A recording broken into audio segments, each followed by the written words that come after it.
This episode is brought to you by Anivia Pickleball, your premier destination for high-quality pickleball paddles designed to elevate your game. At Anivia, they are committed to providing players across Canada with innovative, performance-driven pickleball paddles crafted for durability, precision, and ease of play. Irene and myself are currently using their Gen 3 Pro paddle, and if you head over to Anivia.com and enter the code AGorman15, you get 15% off your order. That's AGorman15 at Anivia.com. All right, on with the show.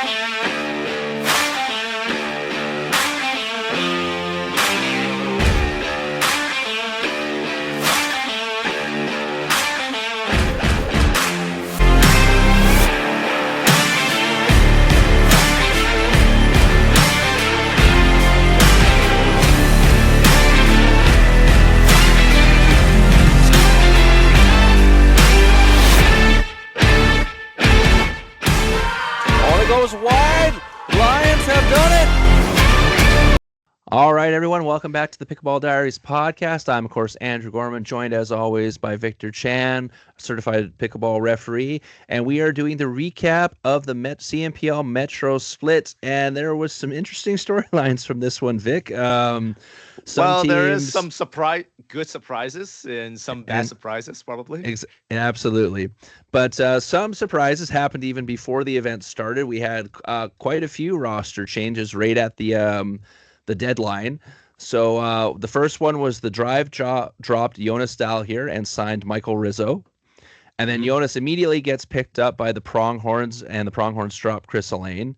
And then the Brewers drop both Eugene and Amanda and signed Tiffany O and Luca D'Amico. Apologize, Luca, if I didn't pronounce that last name right.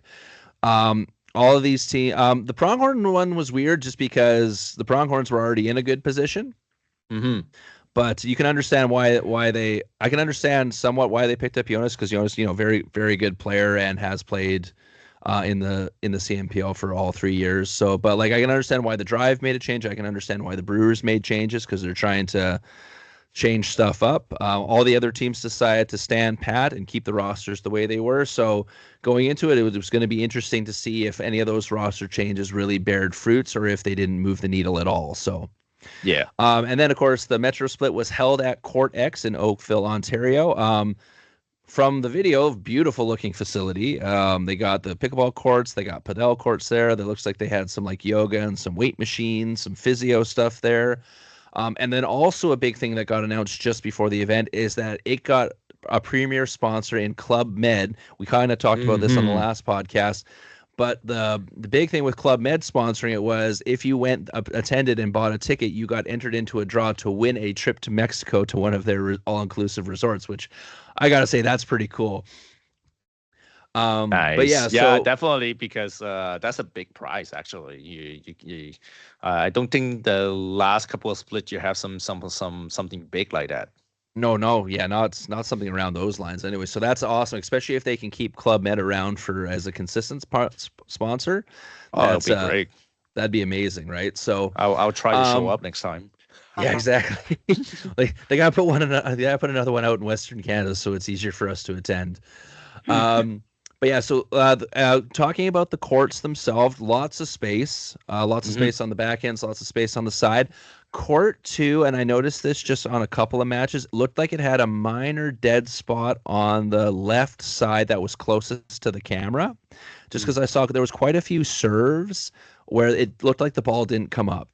And it was various teams and various different people serving it when it happened. So I wasn't like, okay, maybe that person had a bit of a spin, but there was a couple of times when it was a serve return, you see the person swinging and the ball just goes right underneath the paddle. I did notice that there is, especially on Court 2, there is more ace. So basically, either unreturned serve or basically not even touching the ball on the return than usual. Because usually you would think, okay, at this level, the miss return rate should be about lower than 30%, but in some of the matches was almost closer to the 40-50%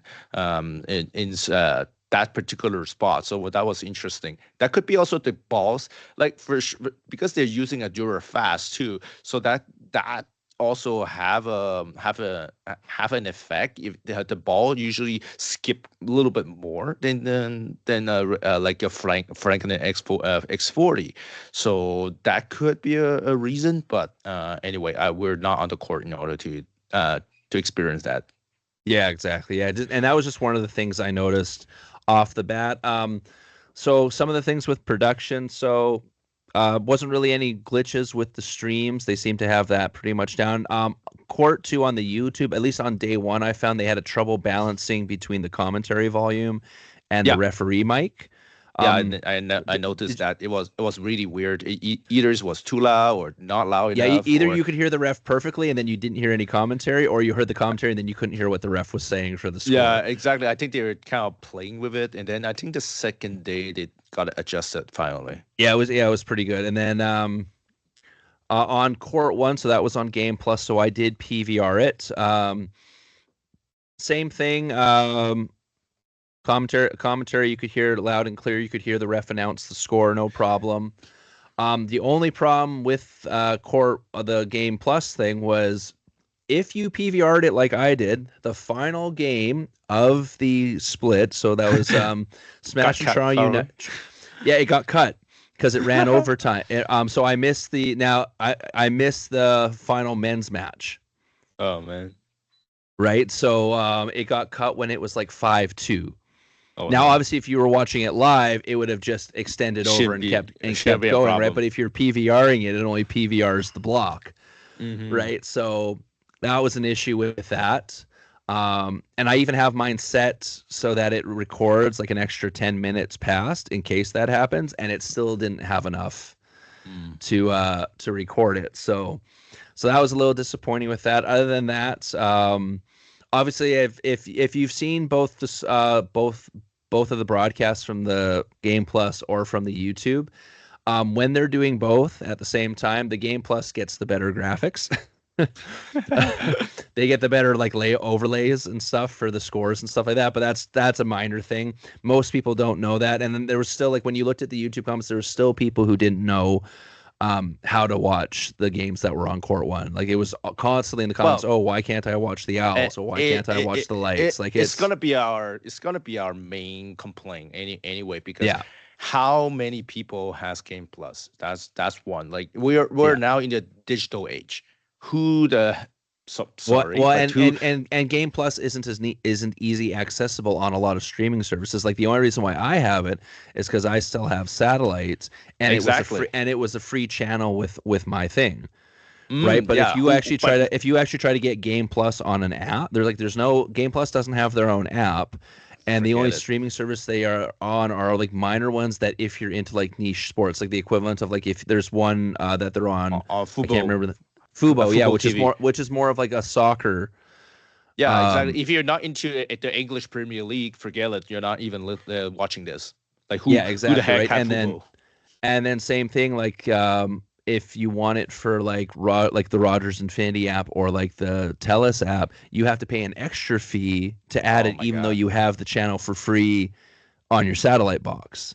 So that didn't really make sense to me. So.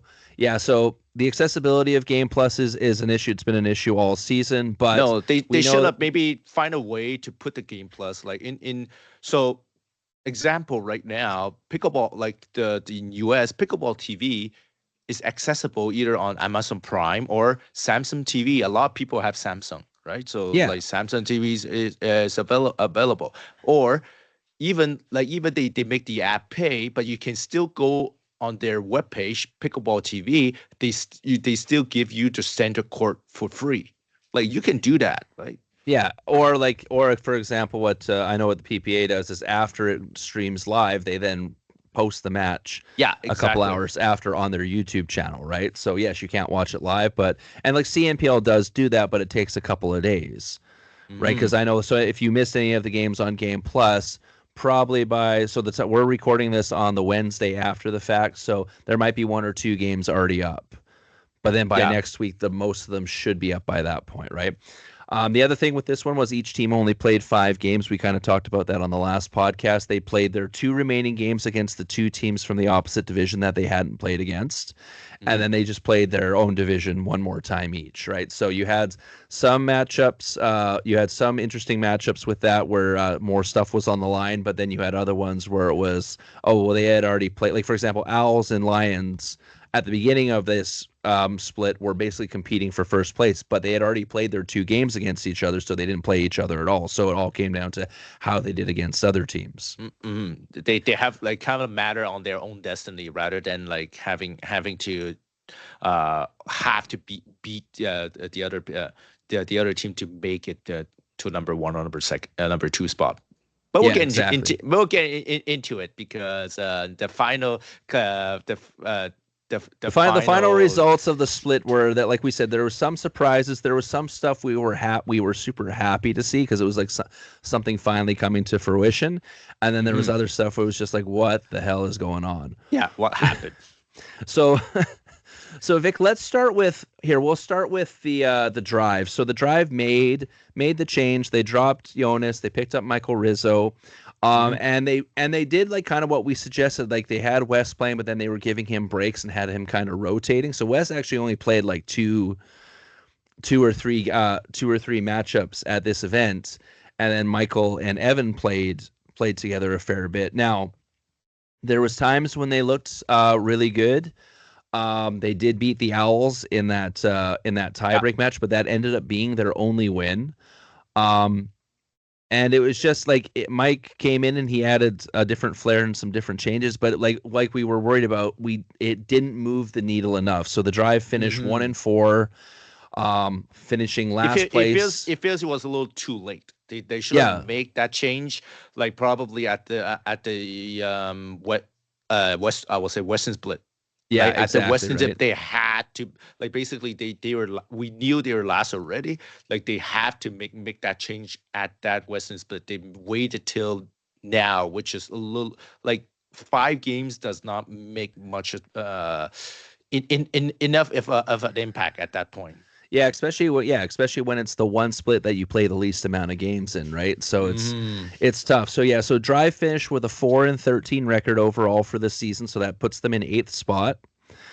So yeah, like I said, there was you could see some improvements from some of the players from the beginning of the season, but like we said, just not enough to move the needle to get them out of the hole that was already dug from the previous 2 splits, right?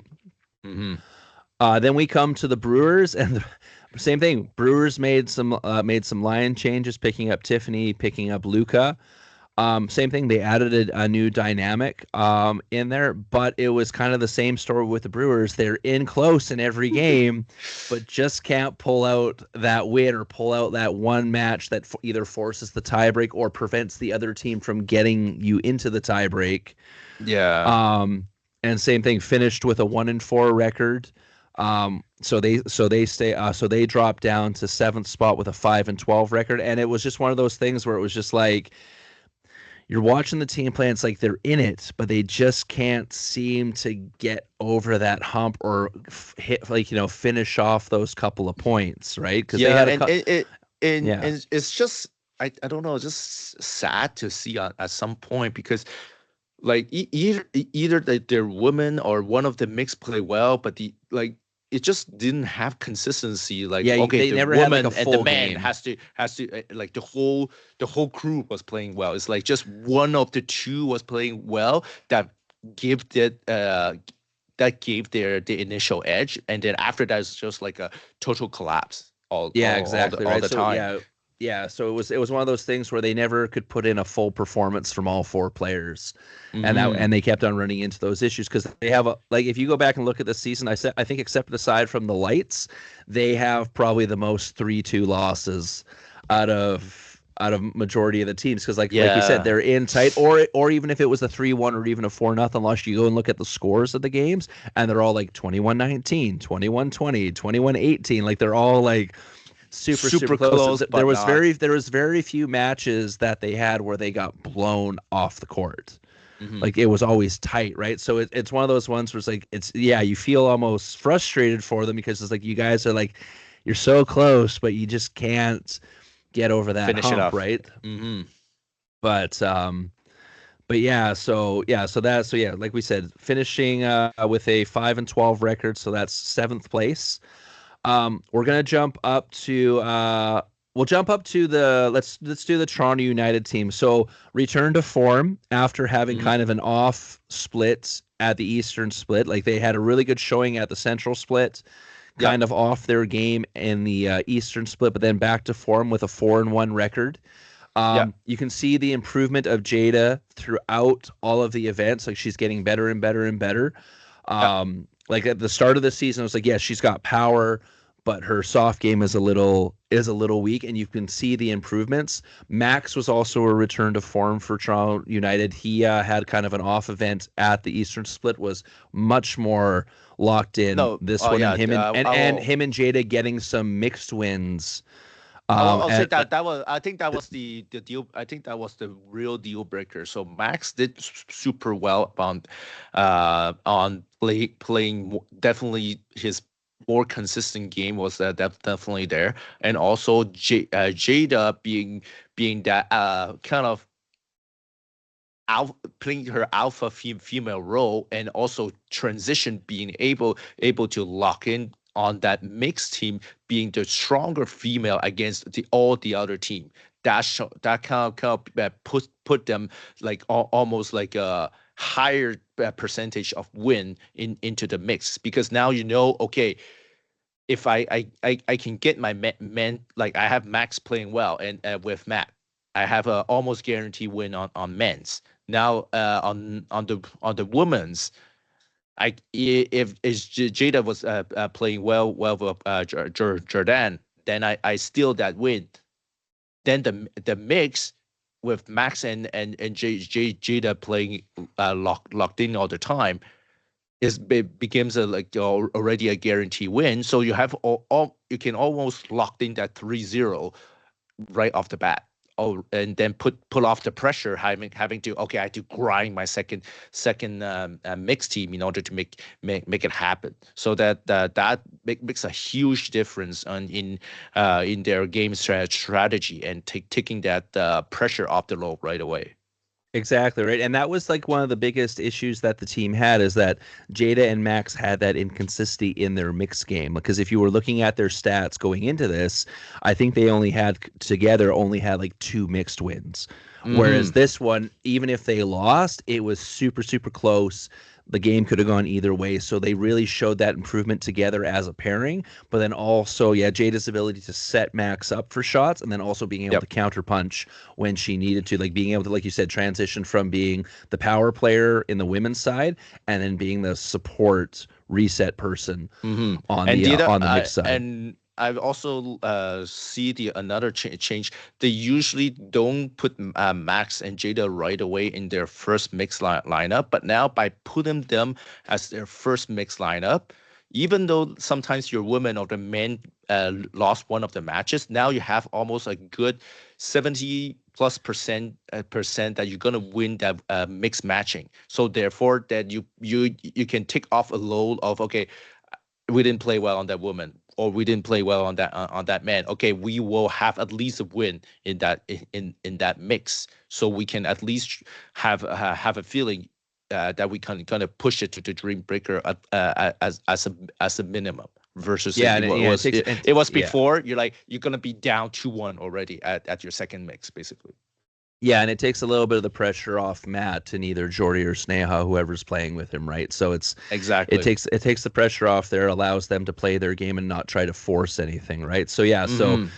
so good return to form for Toronto United, like we said, going 4-1. So they jumped all the way up into 4th place, going with 10-7 record. So great Nice. job for them.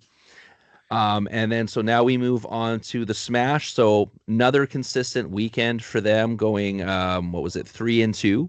Yep. And then Corey actually got in for the very first game, and Corey played really, really well. So shout out Corey for that. Yeah, nice. Good for him. Once again, Jess and Ryan pretty much almost unbeatable. I think they lost one mixed match this weekend.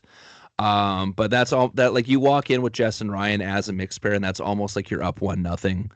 Yeah, it's They're by far the best. 90% plus. Like win I think right? I think their win rate is like like you said 90 to 95% as a mixed pair. And then Jess and Stella have locked in as probably the main women's pair and are in every game. And then Ryan and Preston was on a lot more this weekend. Every now and then you could see the kind of fluctuation in his mindset, but he tended to stay locked in for the majority of the games. And when you got everyone playing well, that team is gonna win consistently, right? So 3-2, so they basically kind of maintain their spot in the standings. They finished with the same record as Toronto United with that 10-7 record, but I think they have the tie break over Toronto United because with either more actual individual match wins or the games for and against. But yeah, kind of like what we expected this match to do, keeping the status quo where they exactly, because I didn't like there wasn't really anything brand new that they did aside from Corey getting in. Nothing that was detrimental. They just kind of held the status quo. Were locking up that third place spot. Go into the Pronghorns. So Pronghorns, like we said at the last split, that trade or that pickup for Mikkel tied the room together because it worked out well. Worked out really well. 4-1 on the weekend. They did have some tight matches, but they have that mental toughness to grind it in. Antoinetta is playing amazing. Carolina and Jonas did get in and were able to give like Kim and Mikkel a break and performed well. Their only loss was to Toronto United. So another team that was basically also on fire on the weekend. But the switch up that they made at the Western split is really paying its dividends. Like I said, going 4-1, they've jumped all the way up into second place now, which makes my prediction at the beginning of the season perfectly locked in for that because that's where I had them on that prediction on my prediction chart. It's good to see, like we said, that first central split weren't playing to what we considered was their proper potential because you have Brad, you have Kim.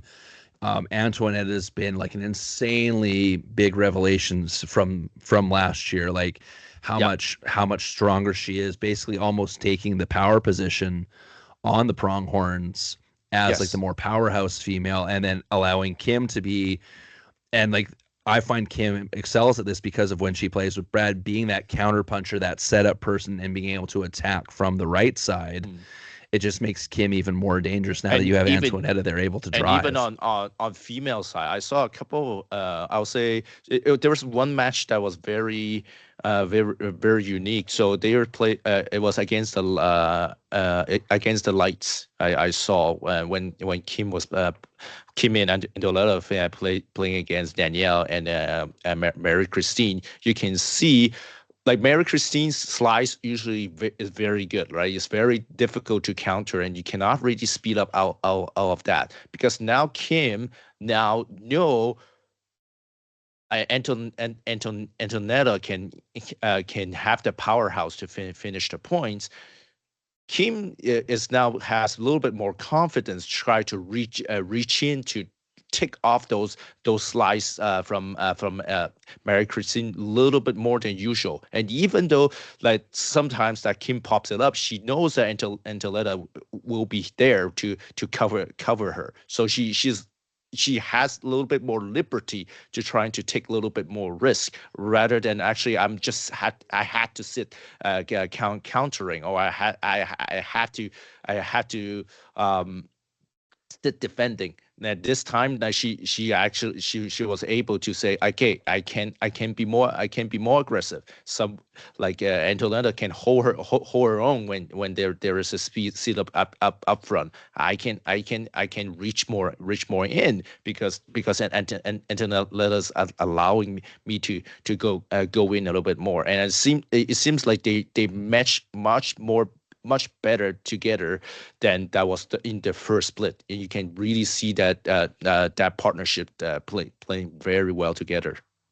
Absolutely, yeah. So once again, shout out to the Pronghorns. Like I said, maintaining that good play from the Western split and carrying it over, basically getting stronger and stronger and stronger as the season goes on. So yeah, like we said, that jumps them all the way into second place with an 11-6 record. Nice. Next we have the Lions. So Lions, aside from the very first game where they, the joke was, is funny because I talked to a couple people who were on site, and someone made the joke is like, yeah, the game was at 11 and the Lions woke up at 12. Or something like that, like, and they did it against the one team this weekend you didn't want to do that against. They did it against the Lights. Ouch. So yeah, they got swept 4-0 by the Lights. It was like a very bad 4-0 swept too. That was not like it was 21-20. You know, that was like 21-11, 20. It was really bad actually. Yeah. So like aside from that one, played really well. They did lose a tight game, a tiebreaker game to the Smash. So they finished the weekend with 3-2. But by the end of Saturday, because of how the other teams did, they already had first place locked up. So the final two games on Sunday realistically were meaningless. So all the pressure was off at that point, right? So they were just able to come in, play their game. Ernesto and it played was also well. a little different too because Stevie was not playing, and then Emily. Now that was the first time that actually Emily came in and play. So that dynamic could be a little. It takes a little bit of time before to get to groove into it, right? And you know the Lions has been using the same full roster all the time, and not using their sub. So that could maybe. Throw up a little bit there. Takes a second. It's the growing pains that you already dealt with earlier in the season, but now you have to deal with them now, type of thing, right? So but which at the same time they are like we were like 1 or 2 win away to locking in for first place, so they didn't really have they don't have that pressure to be saying I need to win all of my matches, right? Yeah, I think we said on the last podcast, like if the other teams all win all their games, then they have to win 4. But the moment the other teams start to lose, then they pretty much have it locked up, because the Smash just needed to lose 1 and the Lions needed to win 1. And the Owls, as soon as the Owls lost 2, the Owls weren't catching them either, right? So they had built up enough of a lead in their first 2 splits that it basically was like, they had their destiny in their hands. All they had to do was win 2 games, and it was pretty much over, especially if the other teams weren't performing. So exactly. So the Lions finish with a 13-4 record. So very good. They've been dominating the entire season. So they're going to be a tough team for the Drive to have to face come playoff time. But it's kind of like what we expected. Like the one question at the beginning of the season was, how good is Stevie? And they answered that really, really quickly. And it was like, we already knew Ernesto and LC were good. We already knew Anne-Sophie was good. And Anne-Sophie has gotten even better since last year and as the season has gone on. So it's been basically like, hey, who really can, like, there's been only 4 teams able to beat them. And those teams have been playing their absolute best when they did it. And the Lions were having an off game as well sometimes when they did it. Yeah. Not all of them, but still, like, it's all, if someone's going to upset the Lions this year, you're going to have to play your best game, and even then it still might go to a tie break. Yeah. Right. So it's going to be interesting come playoff time. Moving on to the final 2 teams. Let's start with the one that was surprise in a bad way. The Owls. They went 0-5. Ouch. For the weekend. Like, we thought after their performance at the Western Split, we're like, okay, they got a bare minimum second locked up. Like we were talking on the last podcast, they could challenge the Lions for first if they continue that play. And it was like it was really hurt my soul. Yeah, it was like watching a train wreck in slow motion. Oh, man. There was like, I don't know what it was, but there was like a disconnect. It was almost like they were trying to do too much and making unforced errors. Like 3 of their losses went to tie break, but then in tie breaks where you'd think they'd have the advantage with certain matchups, they weren't performing there and the other teams were taking advantage of it. It was just not what you wanted to see. And like we said at the beginning of the season, like this team has some of the highest upside for potential if they lock in. Yeah. And like we said it at the Central Split where they went 3-3, whereas like when they win it's amazing, but when they lose it's equally amazing. This was that equally amazing losing. No, that was the right? other side. So I can't say anything, but they got to feel disappointed with that outcome. It dropped them from second all the way down to fifth. For the final standings. They finished with an 8-9 record. They went into this split at 8-4. So man, they went to positive territory to negative territories. Yes. So it drops them all the way down to fifth. And like I was watching the games and I'm like, hey, why are they making that decision? Why did they reach in for that? Why did they try to speed that up? Like it was just a lot of things that they were doing were really, really out of character. Oh my God. And then you could see it starting to, and like we said with like say like Armand, where he's a very emotionally based player. Yeah. Where he kind of lives and dies with the shots. So when he's up and he's playing amazing. But when he's down, he starts trying to do too much. He gets in his own head a little bit, and it takes away from his game. And we saw he would dip so much quicker in these games, I found. And I know that's a little bit of an age thing, and like he's literally making this jump to pro. Like if you follow him on Instagram, he's doing that like 5.0 to 6.0 journey and stuff like that. So I know he's putting pressure on himself to perform and to win. And like I figured with like Christina and Anna, they're like two kind of season pros. Like Anna not so much for CNPL, but has been playing almost basically pro level pickleball for quite a few years now. Christina being, of course, who she is. You'd hope there'd be some type of at least ability to calm the nerves or something like that. But it seemed to be there wasn't the same kind of uppity, not uppity, but like hype up kind of atmosphere that you saw from them at the Western Split and even at their wins at the Central Split. Like even when they would score a big point, there wasn't the same celebrations, right? Like there was exactly. there was the guttural yes, but it wasn't the same as when we watched them perform. Yeah, like I say, it wasn't loud. It wasn't like they're not using their energy to try to kind of feed, which they are the one that you want to have energy to feed on in order to push themselves higher. It feels like it was like a lot of dead silence. Could be also due to the fact they're not playing in Vancouver, right? They last time not being able to feed off the crowd and stuff they had the crowd. The crowd like was into it, and then they're helping it. And in this time, you're like basically they're in enemy territories, which you're gonna have absolutely nothing.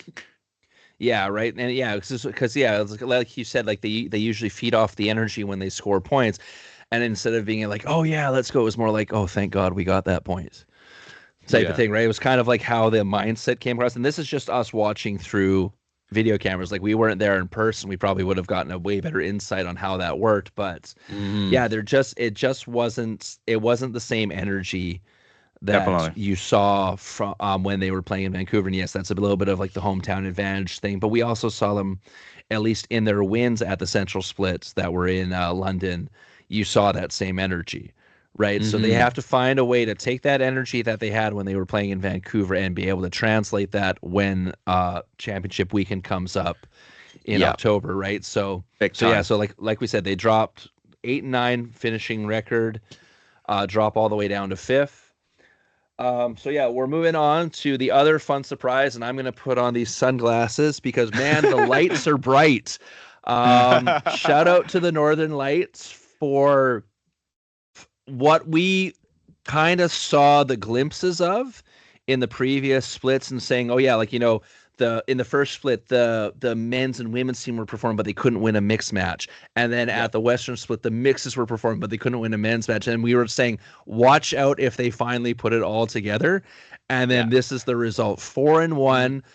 And yes, because of their previous record, they couldn't jump as high up into the standings, but they did jump up into sixth place, finishing with a 7-10 record. And not only did they win, but they beat 3 of the top 4 teams convincingly. They took out the Lions.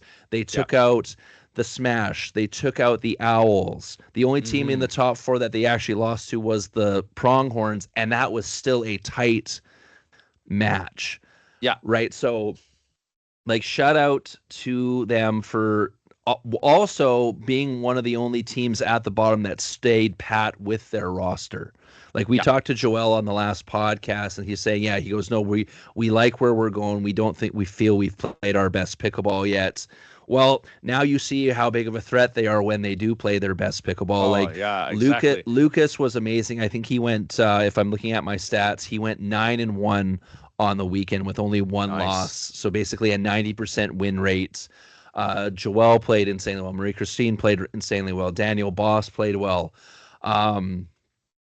It was kind of like, and I know we don't have favorites here, but just because this was one of those teams, this would have been like the same if the Brewers had done this, right? It was like those teams that were right there, but just couldn't get over the hump, and then you finally see them get over the hump. So it's kind of like it was just a good feeling to see. Yeah, the revelation of like what this team's potential could actually be when they put it all together, right? So exactly. if they continue that play into the playoffs, I feel bad for whichever team gets stuck playing them, because if they continue this role, they're going to be an insanely hard team to beat. And I feel like this time the Lights, they did a little bit trust their teammate a little bit more, because you can see now Lucas on the mix being definitely more proactive, definitely more on the attack minded this time. When he was playing with Joel, he's not afraid of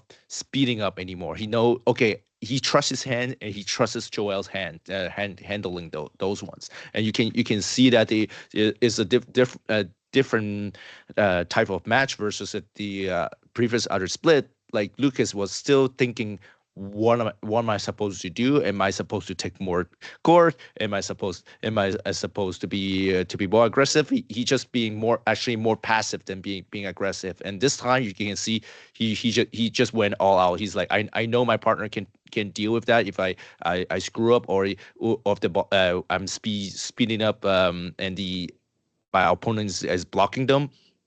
My partner can take care of it, or I'm trusting my hands. I can deal with it, or regardless, right?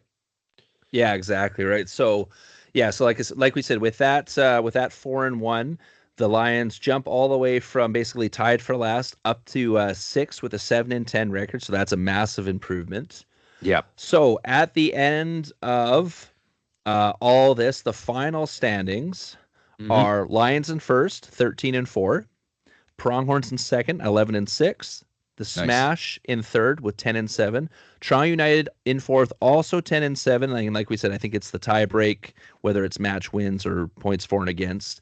Then you have the Owls dropping down to fifth with the 8-9 record. The Lights moving up to 6, 7-10. Brewers at 5-12, and then the Drive at 4-13. Now, they did have a social after the event where apparently some awards were given out for the season. CNPL hasn't posted any of that stuff yet, so we don't know who won what. We're obviously going to do our own rewards, and I'll put this in right now for our listeners. Comment either on the video or shoot us a message like on Instagram and stuff of who your fan favorite is for when we do our reward thing at the very end of the season after the championship's awarded and stuff like that. Also, who your thoughts on, say, like MVP, most improved player, rookie of the year, stuff like that, because we do, me and Vic do that for our own, like, so it's the Pickleball Diaries awards, not the official CNPL ones, but this is from us. This is from us as fans watching. So championship weekend is going to be at the London Smash facility, October 4th and 5th.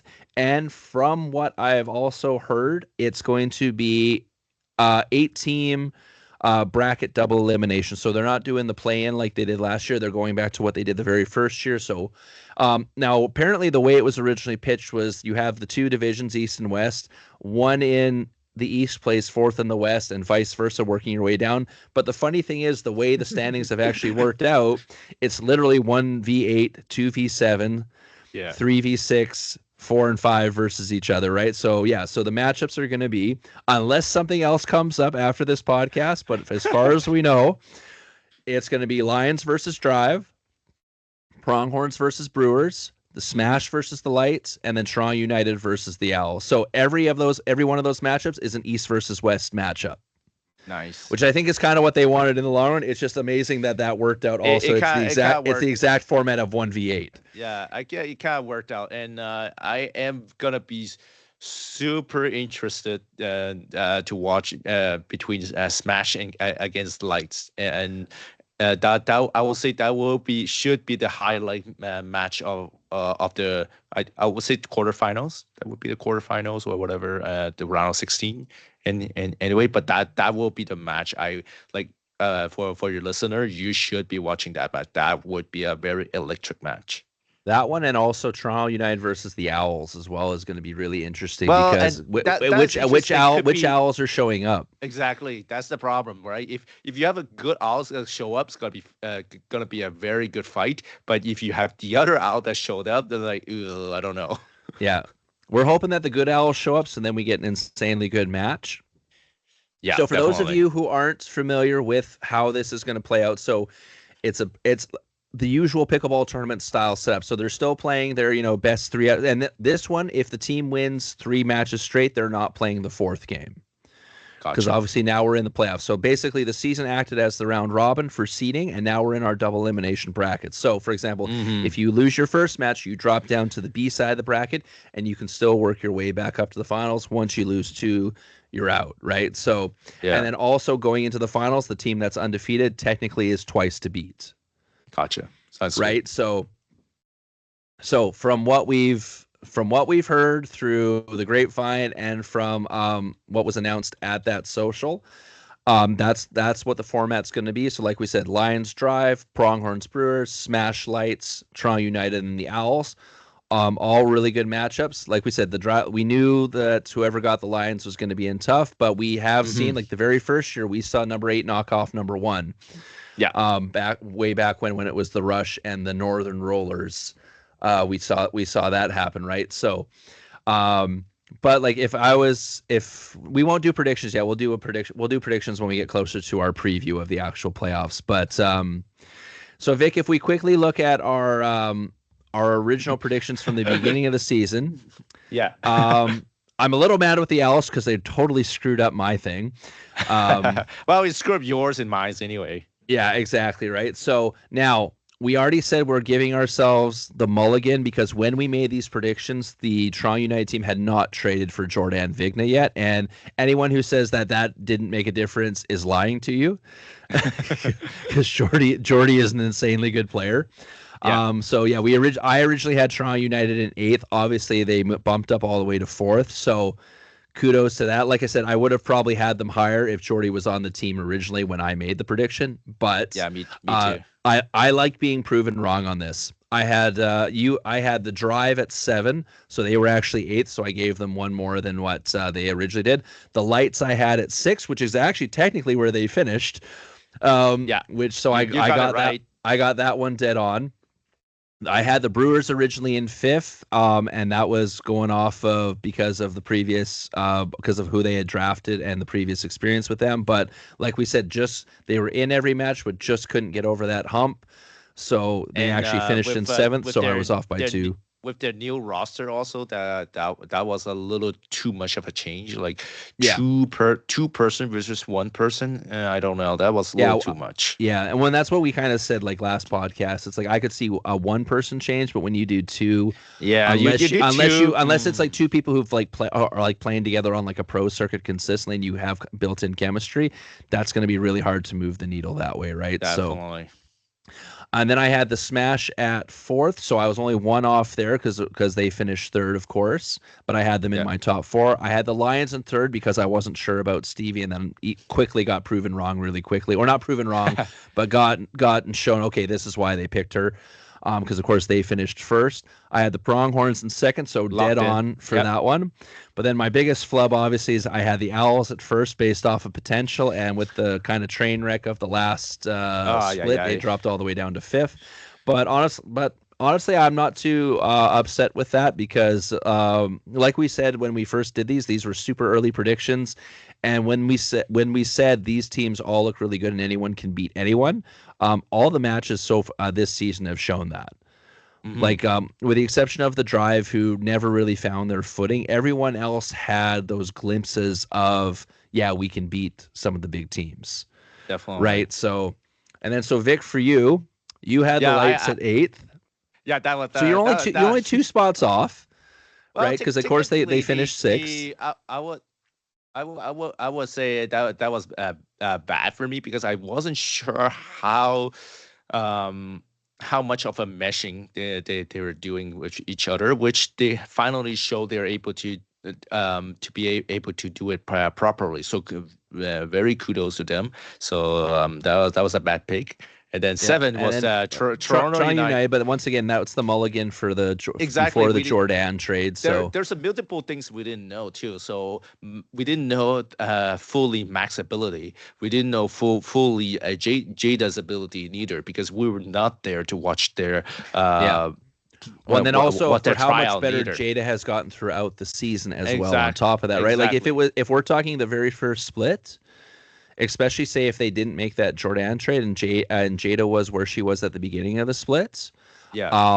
and hadn't shown that progressiveness yet, I think we would have been a lot more dead on. But they made that Jordan trade, bringing in that veteran presence, and then you could see Jada's improvement throughout the splits, and then that's how they jumped up, right? So. Yeah, so like we said, kudos to that. Shout out to her. Also, be like she's playing on the PPA Challenger. She's playing on the PPA, and now being able to make more consistent showing over those areas, and also her sister helping her. Maya Bui was not doing very well on the MLP side, so that both of them can help each other. So that was another thing that I didn't consider. So that was a good showing for Toronto United. And I think your biggest one that you were off on was the Smash for sure. Exactly, so Smash was really no faith in Ryan and Jessica, man. Come on. Exactly, I didn't have faith at them. I'm sorry, Jessica. I'm sorry, Ryan. It was my fault. It is what it is. You can blame on it. I was like, anyway. Well, the biggest question with the Smash was the second female. And exactly. Stella has come in and done a really good job being the support for Jess. That was one of my main reasons putting at that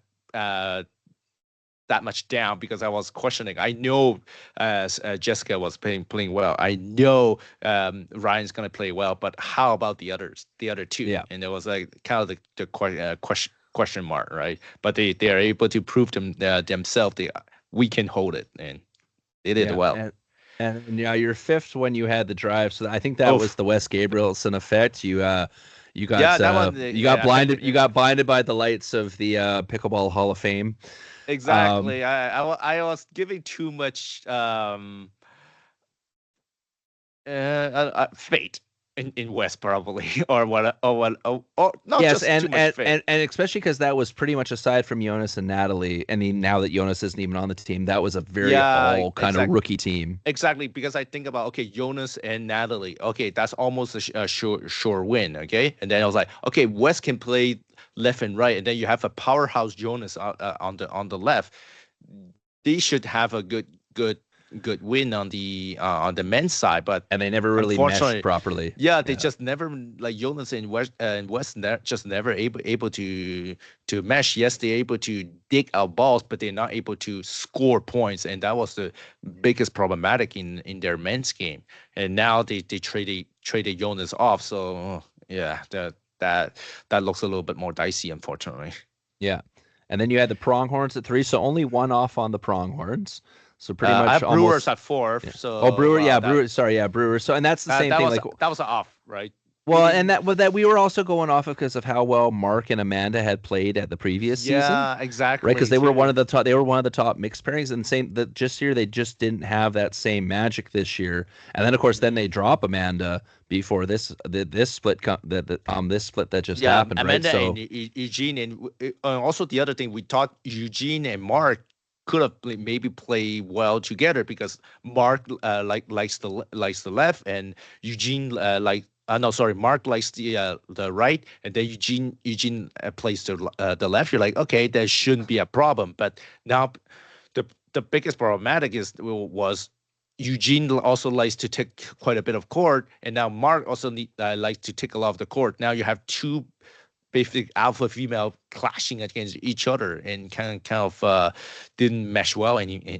Yeah, a lot of balls going through the middle on that one for sure. Exactly. And then after that, now you got Eugene and Amanda dropped out. Ouch, that hurts. But yeah, so yeah, and then as I was saying, you had the Pronghorns at 3, so only one off on that one. That it was Owls that threw me off, because if Owls have if the Owls if the Owls even like maintained at this, that they would have had second place locked up. Second place, so my 1, 2, 3 will be perfect. It's just basically perfect. And then Lions, I have faith on Ernesto. So you see that I have faith in Ernesto. I have faith in the Lions decision. So I automatically, like, no questionably put them first. I'm sorry if you see that I'm so biased. Yes, sometimes you are. But yeah, so like, you nailed your number 1, and then you're only off. Yeah, so the Pronghorns were only off by 1.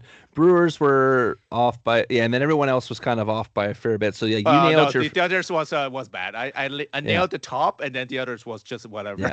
Well, and like I said, like I almost had my top 4 perfect.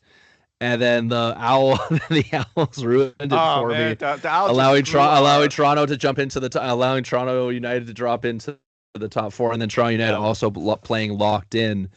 So it was just like both of us have basically Owls just threw up our prediction. But you know what? For making these predictions literally like 3 days after the draft happened, I thought it's still not too bad with how we thought. Well, also it also shows how good the competition was in this league this year. Like, this is by far the best the competition has been in the 3 years that the CNPL has been running. Yeah, definitely. Like, it's not even close. The matches is much closer to each other and everything, and us also making prediction by not seeing them play, and that's very difficult, right? Yeah, there was a lot more players this year that we hadn't seen before. No, exactly. Like last year when we did it, geez, we were almost dead on with our predictions because we knew everybody. Because we knew the players, right? This time we're like, oh, okay, who was Stevie? Who was Jada? Who was Max? Who was Preston? Who was who was Lucas? Lucas, like those, like, I don't know. Yeah, especially with us being out in Western Canada, so especially for the Ontario players, like, aside from looking on Duper and stuff like that, we didn't know a bunch. And then Duper is only going to show you outcomes; they're not really going to show you, okay, yes, it was this score in the match, but how did this player actually play? Were they getting carried by their partner, and so on and so forth, right? So exactly. But no, like, I'm overall happy with our rating. We still roughly look like we know what we're talking about. Yeah. But yeah, so yeah, great way to finish off at least the season portion of the CNPL with, like we said, some good surprises, some bad surprises, and then so like we said, going back to the bracket format for playoffs, double elimination, October 4th and 5th at the Smash facility. So the same facility that the season started at, it's going to end at.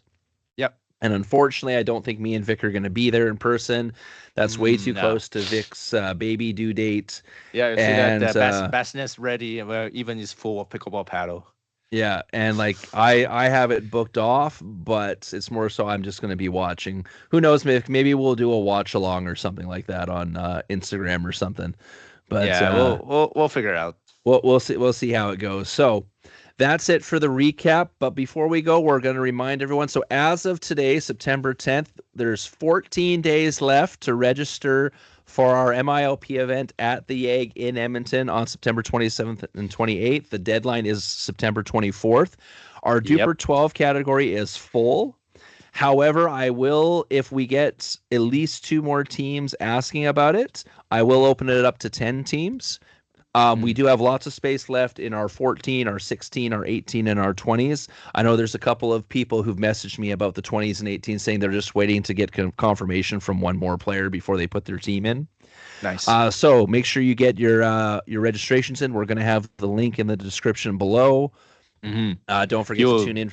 Don't forget to tune in for the CNPL October 4th and 5th, and also for MILP stuff. Me and Vic are planning on doing some more stuff in Alberta next year as well. Like this is more of like our first event this coming September, but I'll throw the hints out now. We're really, really looking at the new MILP format, the 3v3.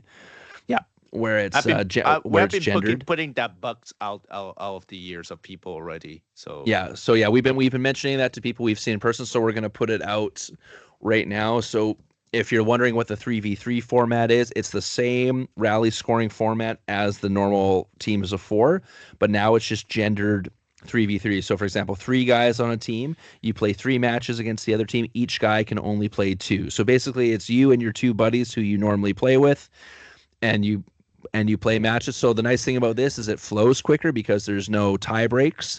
It's literally just your 3 matches and then you're done and you flow through. And the other nice thing about it is we can open up those to more teams because you're only going to be using 1 court per match because there's only 3 players on each team. So what we'll probably aim for is when we do that is one day will be the all women's 3v3 and the other day will be the all men's 3v3. So then that way everyone can come have a good time and watch. I actually just had the merch arrive at my house for our current one, Vic. So there's some hoodies for people to wear. There's some of the bags we have. There's some towels. There's some other really fun stuff. The medals are there. We got the MILP stuff. I know Vic's already gotten the Franklin balls at his house delivered. You should be getting the Nature's Path stuff pretty quickly here. I know I should be getting the Anivia and the Kitchen Blocker stuff pretty quickly here. So we'll post pictures of that stuff for you guys on our Instagrams and stuff. So once again, super thank you to all of our sponsors. And we will be having on at least the next couple of episodes come up, we will be having a couple special guests. I know, Vic, you've got your interview with Ernesto. Yes, we're going to have that one. We're gonna post the French, English and French version. We did actually an English and French version. And perfect. Unfortunately, my French version was my French was a little off because I didn't practice enough. I can't basically when I was talking in camera, I was stuttering way too much versus my English English interview. But anyway, is what it is. We can post the raw. We'll post the raw one on the YouTube channel for our French listeners who want to listen to the conversation in French. So, so that'll be probably on the next podcast. There has been we'll quickly. I'll say the announcement, but we're going to talk about it in depth on the next podcast. So, Pickleball Canada just announced that they're switching to Duper as the official rating system. I literally just came out this morning, but we'll discuss that on the next podcast.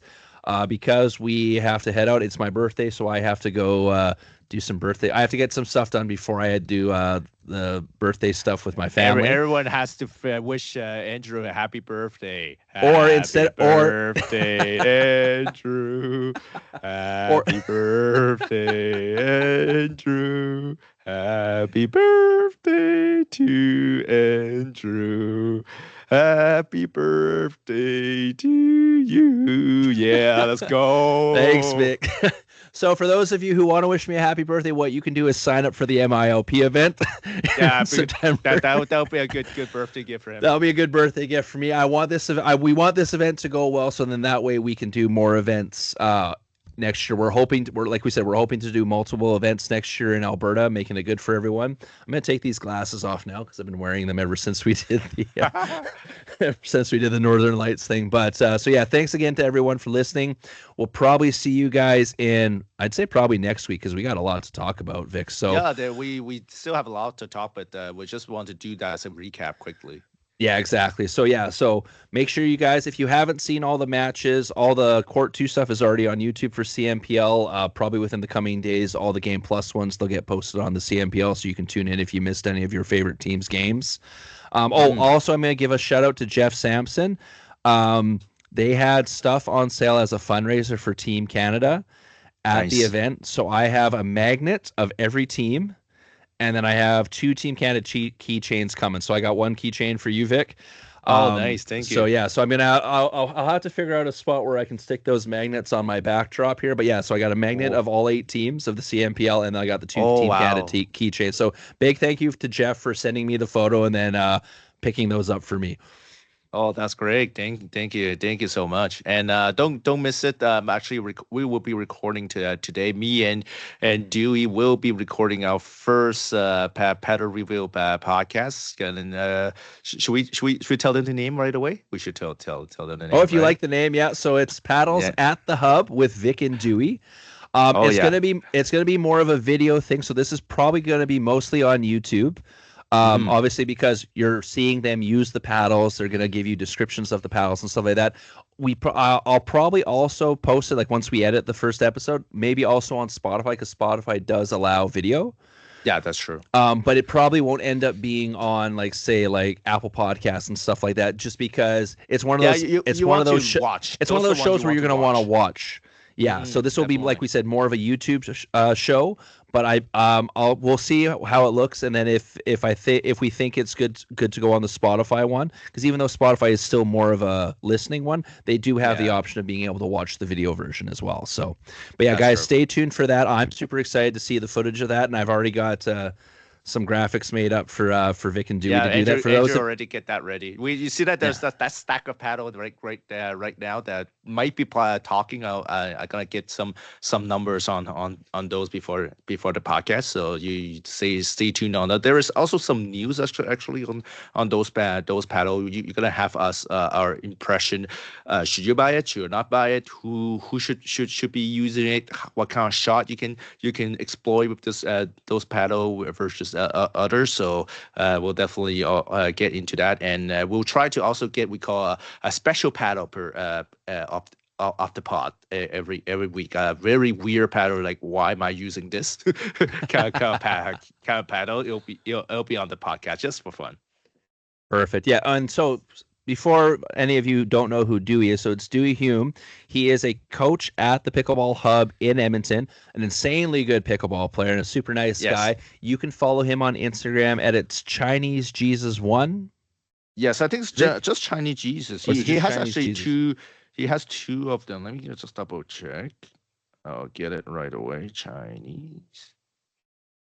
Yeah, Chinese Jesus one, and then he has another one, is pickleball with Chinese Jesus. So he has two of them. Okay, yeah. So follow him on both of those. Like we said, I'm super excited to see what you and Dewey come up with for this. So should be really good. And big thank you to Vin at the Pickleball Hub as well for letting Vic and Dewey use the space for all their reviews. Thank you. All right, so that's it for this one, guys. We will probably see you in about a week where we talk about, like we said, the Duper and Pickleball Canada. We also have like the interviews with Ernesto. We have another interview coming up really soon that we're really excited about. So stay tuned for that, and we will see you guys in about a week.